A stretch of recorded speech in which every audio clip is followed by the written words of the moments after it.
مجھے دیکھ کر سب بچے کتنا خوش ہوں گے کیونکہ شاید ہی انہوں نے کبھی کوئی جن دیکھا ہو۔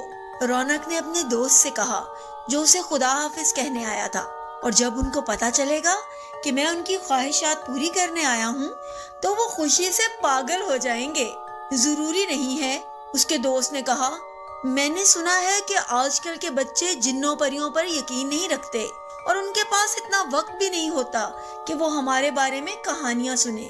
ہو سکتا ہے کہ وہ تمہاری باتوں پر یقین ہی نہ کرے۔ ناممکن، رونق نے بے یقینی سے کہا اور انسانوں کی دنیا میں چلا آیا۔ اس کا رخ ایک چھوٹے سے شہر کی طرف تھا۔ وہ چلتا رہا اور گھروں کی کھڑکیوں سے اندر جھانکتا رہا۔ آخر کار اس نے ایک گھر کی کھڑکی سے دو بچیوں کو اپنے گڑیا گھر سے کھیلتے ہوئے دیکھا۔ وہ آپس میں باتیں بھی کرتی جا رہی تھی۔ یہ گڑیا گھر بہت پرانے فیشن کا ہے، ایک ننھی بچی نے کہا۔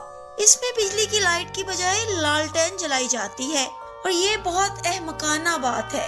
ہاں، مگر مجھے یقین ہے کہ دادا کبھی بھی اس کے اندر بجلی سے جلنے والے بلب نہیں لگائیں گے۔